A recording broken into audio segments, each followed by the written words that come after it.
इसलिए उनका नाम रखा गया गौकर्ण। आत्मदेव जी ने कहा भैया गाय के जो पुत्र हुआ उसका नाम हमने गौकर्ण रख दिया, और जो मेरा पुत्र हुआ मेरा नाम आत्मदेव, मेरे बेटे का नाम परमात्मदेव। धुंधली देवी जी ने कहा वाह, 9 महीने कष्ट मैंने सहा, 9 महीने तक गर्भ में मैंने रखा, और जब नामकरण करने की बारी आई तो आप अपना नाम रख रहे हैं। तो आत्मदेव जी ने कहा तो तुम क्या चाहती हो? धुंधली देवी ने कहा मैं हूं धुंधली, ये है धुंधकारी, यथा नाम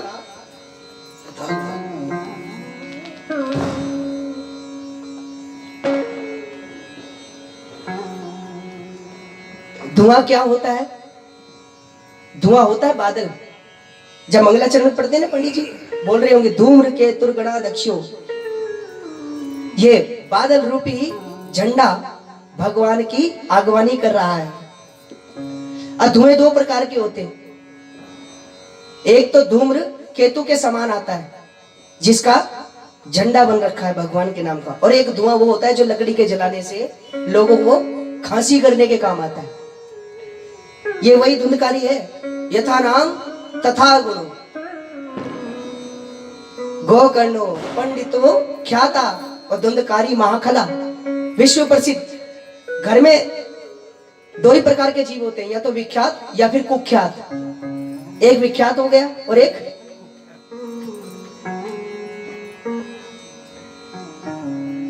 गोकर्ण जी तो चले सत्संग करने, ज्ञान प्राप्ति की ओर भ्रमण पर निकल गए। गुरुदेव से शिक्षा प्राप्त करके आए। आत्मदेव जी बड़े दुखी। इसमें कहीं ना कहीं धुंधकारी की माता जी का थोड़ा सा जो कर्तव्य परायण के प्रति जो उन्हें करना चाहिए था वो नहीं किया। एक ही पुत्र है तो सारी इच्छाएं पूर्ति करती चली गई। इस कारण से वो पुत्र जिद्दी हो गया। जिद्दी होने के साथ साथ वो बिगड़ गया। संतान का लालन पालन बहुत ही ज्यादा केंद्रित भाव से करना पड़ता है। हमारे किसी व्यवहार का उसके ऊपर कुप्रभाव ना पड़ जाए, हमारी ज्यादा जरूरत से ज्यादा छूट से वो बिगड़ ना जाए, ये सब चीजें करनी पड़ती हैं। तो मैं आपसे निवेदन कर रहा था कि आत्मदेव जी अपने बेटे की वजह से परेशान थे, और परेशान थे तो वो फिर मृत्यु को प्राप्त करना चाहते हैं। लेकिन गोकर्ण जी ने समझाया और दशम स्कंद का पाठ करके उन्होंने अपने जीवन को धन्य किया। इधर धुंधकारी की माताजी अपने पुत्र की वजह से परेशान हुई। वो बार बार पर धन मांगता, मारता, पीटता, और जब माता के पास कुछ नहीं बचा तो उसने माता को त्रास देना शुरू किया, और अपने घर के सामने वाले कुएं में ही कूद कर धुंधकारी की माताजी ने भी प्राण त्याग कर दिया। और अपने घर में उसने 5-5 स्त्रियों को रखा। ये 5 प्रकार की स्त्रियां कौन है? ये 5 प्रकार की कुप्रवृत्तियां हैं। काम वासना, लोभ भावना, और ये काम तो इतना खतरनाक है कि इसने आज तक उस जमाने में भगवान शिव को नहीं छोड़ा और आज हमें नहीं छोड़ रहा है। आप विचार करें, आपने भी किसी से कहा होगा कि भागवत में आइए, भागवत श्रवण कीजिए। कई लोगों ने कहा भी होगा हम कथा में आना चाहते हैं, लेकिन क्या करें, आज तो हमें जरूरी है। हम कथा में आना तो चाहते हैं लेकिन हमें बहुत जरूरी, ये काम तब से हमारे पीछे पड़ा है। ये काम धुंधकारी के ऊपर सवार, चोरी करना शुरू किया, चकारी करनी शुरू की। एक दिन इन स्त्रियों ने सोचा कि ये चोरी चकारी कर रहा, कल के दिन राजा को पता लगेगा तो हमें भी मार देगा। इसलिए उन सभी ने मिलकर के सोते हुए धुंधकारी का गला दबा दिया। किसी ने उसके मुख में अंगारे भर दिए, किसी ने उसके मुख को तकिए से ढक दिया। ये सब क्या है?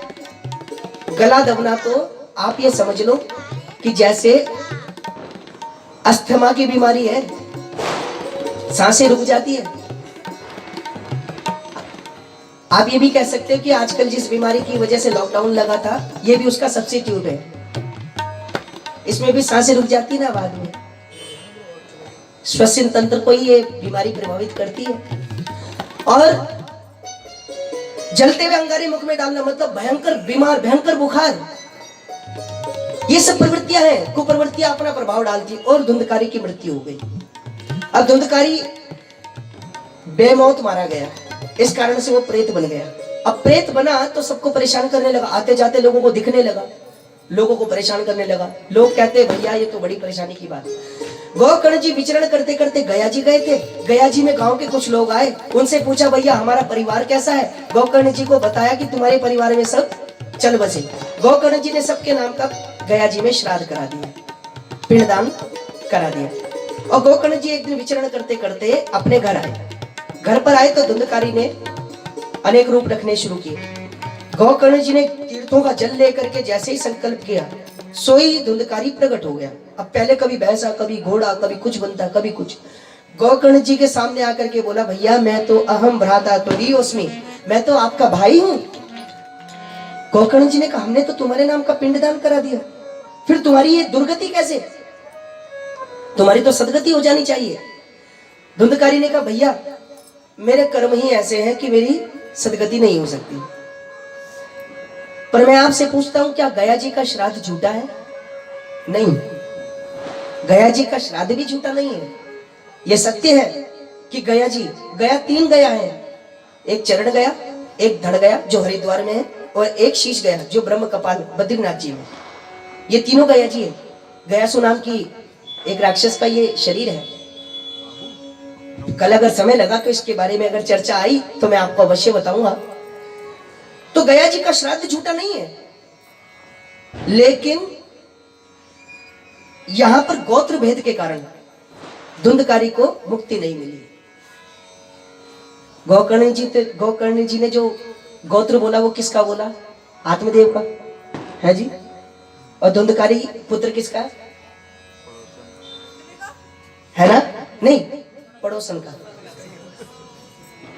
बलवा के बिहारी लाल की। तो गोत्र भेद के कारण उसकी मुक्ति नहीं हुई। अब ऐसे व्यक्ति की मुक्ति के लिए क्या किया जाए? सुबह सूर्यदेव से पूछा, सूर्यदेव से सन्निकटता है गोकर्ण जी की। सूर्यदेव ने कहा कि इनके निमित्त भागवत करो।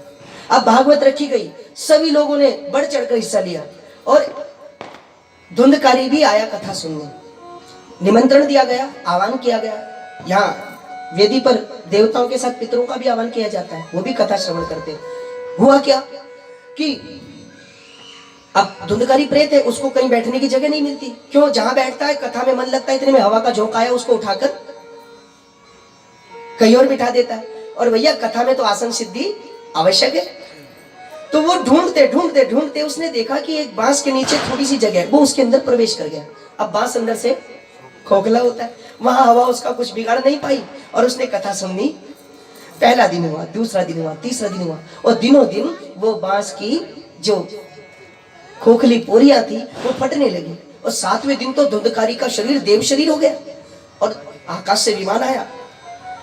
वो जब जाने लगा तो गोकर्ण जी ने कहा रुको, ये जितने लोग बैठे हैं कथा इन्होंने भी सुनी, धुंधकारी ने भी सुनी है, तो फिर मुक्ति केवल धुंधकारी की क्यों, इनकी क्यों नहीं?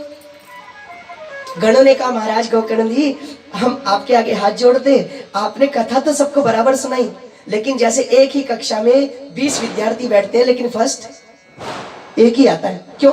क्योंकि उसका जो ध्यान होता है इन लोगों से ज्यादा होता है, इसलिए ये श्रवण भेद के कारण इनकी मुक्ति नहीं हुई। धुंधकारी अपनी मुक्ति के लिए कथा सुन रहा है और ये कथा सत्य संकल्पमस्तु है। इस कथा के श्रवण से हर प्रकार का संकल्प पूर्ण हो सकता है। जिसके पास धन नहीं है उसको धन मिल सकता है, जिसके पास संतान नहीं है उसको संतान मिल सकती है। आप थे देहरादून में नवानी जी के यहाँ, है नहीं? उनके यहाँ उन्होंने अपनी पुत्री के कई साल के विवाह के लिए भागवत का संकल्प लिया और उनके घर में 2 जुड़वा बच्चे हुए भागवत जी के तुरंत बाद। अब खुद वो बहुत बड़े न्यूरोलॉजिस्ट हैं, आप देहरादून में रहते हैं, आप कभी उनके बारे में पता भी कर सकते हैं। वो उधर ही रहते हैं। कौन सा क्षेत्र है वो? हिमाचल वाला रोड है जो, तो अब आप देख सकते हैं, हाँ हिमाचल वाला रूट है जी। तो ये कथा सब कुछ दे सकती है। जिसने जिस भाव से कथा सुनी उसको वही मिला। सबकी मुक्ति के लिए अगली बार कथा करो, सबको मुक्ति के लिए विमान ना आया तो हमें कहना, अगली बार कथा हुई, सबकी मुक्ति हुई विमान के माध्यम से। गोकर्ण जी ने सबको मुक्त कराया। तो इस प्रकार चारों ऋषि कुमार कहते हैं कि जो जीवन भर पाप करे उसको भी मुक्ति मिल सकती है। अब कथा श्रवण के नियम बताए हैं कथा सुनने का सबसे पहला नियम है कि व्यक्ति को वैसे निराहार रहना चाहिए 7 दिनों तक। निराहार का मतलब यह है कि आप दिन में फलाहार कर लो, क्योंकि ऐसा भी ना हो कि दिन में 7 दिन तक अगर हम भूखे रहे तो शरीर में यूरिक एसिड बढ़ जाए, फिर उससे शुगर की समस्या आ सकती है। व्रत रखने का तरीका है हम दिन में फलाहार कर लें और रात्रि में निराहार रहें, क्योंकि चढ़ते दिन के साथ जठराग्नि बढ़ती है और उतरते दिन के साथ घटती है। तो इसलिए अगर निराहार रहना हो तो रात्रि के समय रहे, शाम के समय सुबह फलाहार कर ले। अगर नहीं कर सकते तो कोई बात नहीं, आप एक समय भोजन करें, एक समय निराहार रहे। अगर ये भी नहीं कर सकते तो हम तो कहते तीनों टाइम भोजन करो, लेकिन कथा सुनने 3 बार भोजन, भजन 1 बार, उसमें भी आते हैं संकट हजार। बस ये संकटों को आप दूर रखना। अगले आगामी 7 दिनों तक आप कथा श्रवण के लिए आते रहना। ये कथा श्रवण का नियम है और कथावाचक के लिए भी यही नियम है, उनको भी निराहार रहना चाहिए। कम से कम एक समय निराहार अवश्य रहना चाहिए। और भगवान का भजन, पूजन, जप, ये सब कार्य कथा प्रवक्ता के लिए भी होते हैं। इन सभी नियमों का पालन करते हुए उचित संगीत का अध्ययन किया हो, संगीत का ज्ञान हो। इसके अलावा कथा वक्ता बड़े प्रसंग को छोटा करना जानते हो और छोटे प्रसंग को विस्तृत करना जानते हो। जो ज्ञान की बात हो, जो समझदारी की बात हो, उसको समाज को समझाना जानते हो। और इन सभी नियमों का भागवत में आख्यान किया गया। अब मैं एक प्रश्न पूछता हूँ, क्या आप चाहते हैं कि 7वें दिन सबके लिए यहाँ पर विमान आए मुक्ति के रूप में?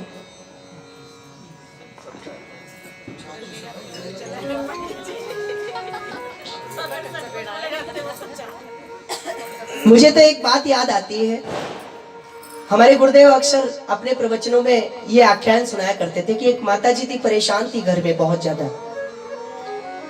अब वो घर में काम करती थी, क्रोधित होती थी ये कि घर के बच्चे मुझसे इतना काम कराते हैं, इतना काम कराते हैं, ये यमराज भी नहीं सुनता कि मुझे लेने नहीं आता है। एक दिन यमराज जी उधर से घूम रहे थे और यमराज जी प्रकट हो गए और प्रकट होकर के कहे चलो माता जी मेरे साथ। माता जी ने कहा तुम कौन? यमराज जी बोले अभी तो याद कर रही थी, यमराज हूं, तुम्हें लेने आया हूं, रोज मुझे कोसती हो, आज लेने आ गया। माता जी बोलो लो, अब तो अपना दुख किसी से कहना भी भारी हो गया। हम अपने दुख, दिल का दर्द भी किसी से नहीं कह सकते। चलिएगा कोई बात नहीं, विमान की तो कोई बात नहीं रही, लेकिन भगवान की कृपा से आपकी समस्त मनोकामनाएं पूर्ण हो, ऐसी भावना के साथ आज की कथा को यही विराम देते हैं। एक संकीर्तन हम कल से ठीक 2 बजे यहाँ कथा प्रारंभ हो जाएगी, 1:30 बजे से यहाँ पर भजन प्रारंभ हो जाएगा। उसी हिसाब से पूरी व्यवस्था होगी। आए आज की कथा का विश्राम करते हैं एक पावन से संकीर्तन के माध्यम से। बड़े प्रेम से सभी लोग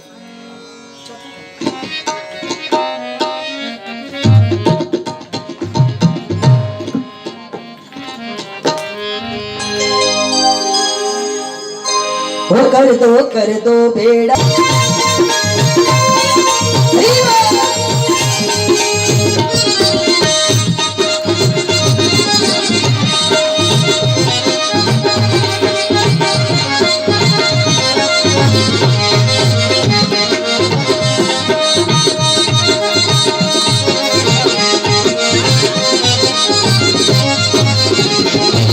बार बार श्री राधे हमको वृंदावन में बुलाना, बार बार श्री राधे हमको वृंदावन में बुलाना, हाँ बार बार श्री राधे हमको वृंदावन में बुलाना, बार बार श्री राधे हमको वृंदावन में बुलाना।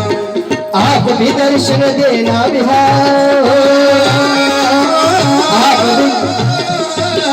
आप भी दर्शन देना बिहारी, जैसे भी मिलवाना उनसे भी मिलवाना।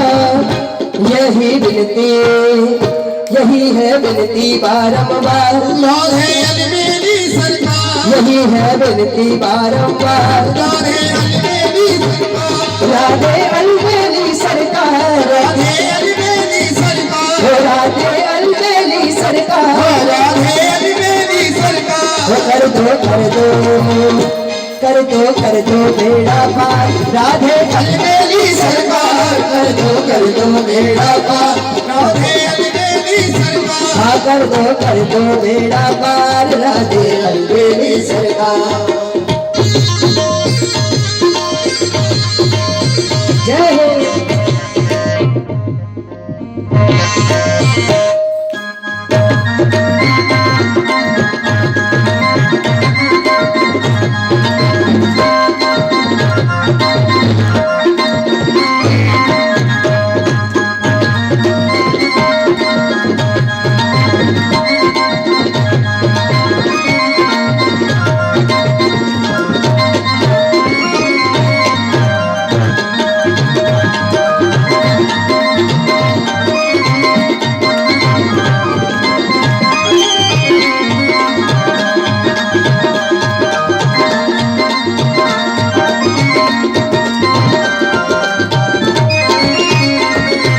तेरी कृपा से राधा रानी बनते हैं सबका, बनते हैं सबका, बनते हैं सबका।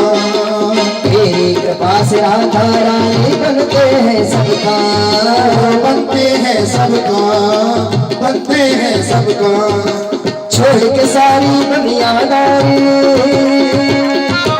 छोड़ के सारी दुनियादारी आ गए तेरे धाम, हम आ गए तेरे धाम। सुन लो मेरी करुण पुकार राधे अलबेली सरकार। सुन लो मेरी करुण पुकार।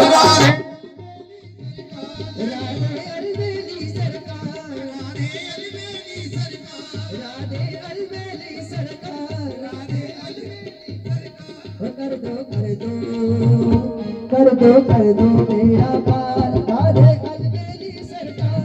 कर दो मेरा पार राधे अलबेली सरकार। कर दो मेरा पार राधे अलबेली सरकार। कर दो मेरा पार राधे अलबेली सरकार।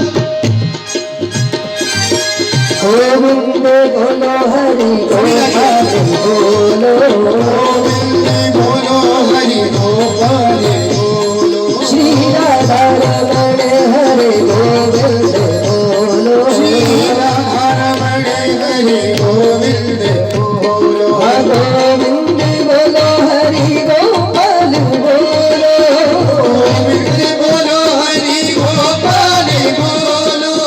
राधा रमण हरि गोविंद बोलो, राधा रमण हरि गोविंद बोलो। श्री गोविंद बोलो हरि गोपाल बोलो, गोविंद बोलो हरि गोपाल बोलो। श्री राधा रमण हरि गोविंद बोलो, राधा रमण हरि गोविंद बोलो। जय गोविंद बोलो हरि गोपाल बोलो। गोविंद बोलो हरि गोपाल सुनिए जाए आरती होगी इसके बाद।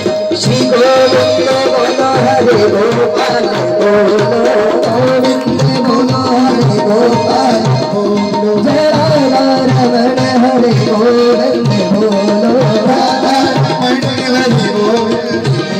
श्री गोविंद बोलो हरि गोपाल बोलो, गोविंद बोलो हरि गोपाल बोलो। जय राधा रमण हरि गोविंद बोलो, राधा रमण हरि गोविंद राधे कृष्ण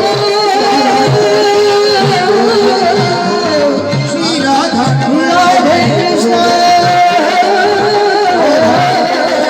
गोविंद राधे कृष्ण हरि गोविंद जय जय राधे कृष्ण, जय जय श्री राधे।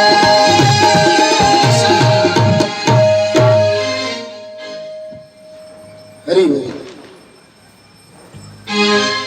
हरि ओम ओम चंद्रमा मरुदो जात जक्षो सूर्यो अजायत श्रोत्राग्वाश्च प्राणश्च मुखादग्निरजायत। बांके बिहारी तेरे आरती गाऊं, बाके बिहारी तेरी आरती गाऊं। कुंज बिहारी तेरे आरती गाऊं, कुंज बिहारी तेरी आरती गाऊं। आरती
नीली गंगा प्यारी जिसने सारी दुनिया तारी, जिसने सारी दुनिया तारी उन चरणों में मैं शीश नवाऊं।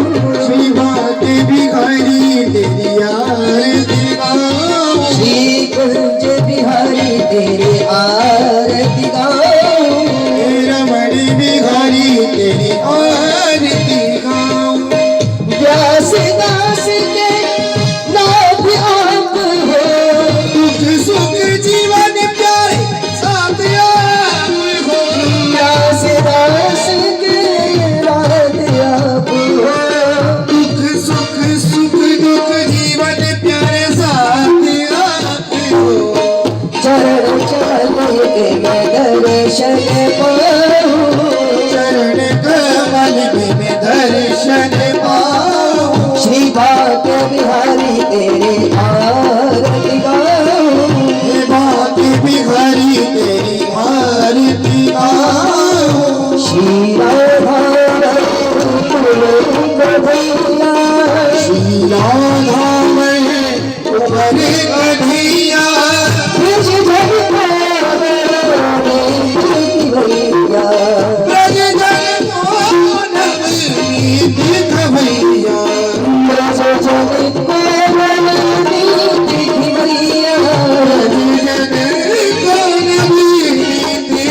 भैया, वास वृंदावन सदा मैं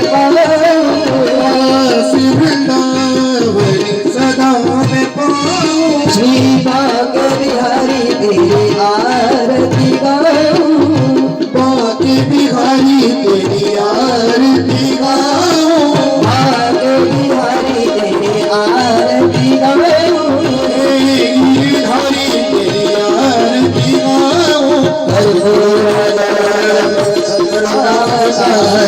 संसार सारम मुझे प्यारम, सदा वसंतम हृदयारविंदे, भवं भवानी सहितं नमामि। त्वमेव माता च पिता त्वमेव, त्वमेव बन्धुश्च सखा त्वमेव, त्वमेव विद्या द्रविणं त्वमेव। त्वमेव सर्वं मम देव देव। हरे कृष्ण कृष्ण कृष्ण हरे हरे, हरे राम राम हरे हरे, हरे कृष्ण कृष्ण कृष्ण हरे हरे, हरे राम राम राम हरे हरे, हरे राम राम राम हरे राम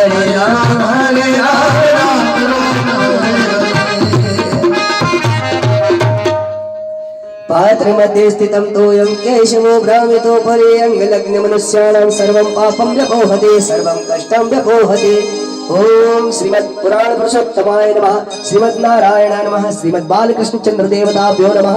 आरार्तिक्यं समर्पयामि। हस्त प्रक्षालन पूर्वकान् हस्ते पुष्पाणि गृहीत्वा पुष्पैः देवता वन्दनम्। ओम जगनेन जंगमयन्त देवास्तानि कर्माणि प्रथमान्या सन्नाते हनाकं महिमानः सजन्त यत्र पूर्वे साध्याः सन्ति देवाः। ॐ राजाधिराजाय प्रसह्यसायिने नमो वयं वै श्रवणाय कुर्महे। समे कामात् कामकामाय मह्यं कामेश्वरो वै श्रवणो ददातु। कुबेराय वै श्रवणाय महाराजाय नमः। ॐ विश्वतश्चक्षुरुत विश्वतो मुखो विश्वतो बाहुरुत विश्वतस्मात् संबाहुभ्यां दमति सम्पतत्रैर्द्यावा भूमि जनयन् देव एकः। ॐ एकदन्ताय विद्महे वक्रतुण्डाय धीमहि तन्नो दन्तिः प्रचोदयात्। ॐ नारायणाय विद्महे वासुदेवाय धीमहि तन्नो विष्णुः प्रचोदयात्। ॐ कात्यायन्ये च विद्महे कन्याकुमारे च धीमहि तन्नो दुर्गे प्रचोदयात्। सेवन्ति कावकुलचम्पकपाटलाक्षे पुन्नागजादिगरवेलरसानपुष्पै बिल्वप्रवार तुलसीदलमञ्जरीभिः त्वां पूजयामि जगदीश्वर मे प्रसीद नानासुगन्धपुष्पाणि यथा कालोद्भवानि च पुष्पाञ्जलिर्मया दत्तो गृहाणः परमेश्वर साङ्गा सपरिवाराः सवानाः मन्त्रपुष्पाञ्जलिं समर्पयामि। बोलिए भागवत महापुराण की जय। सभी बोलिए बोलिए राधे राधे, जय जय श्री राधे। आइए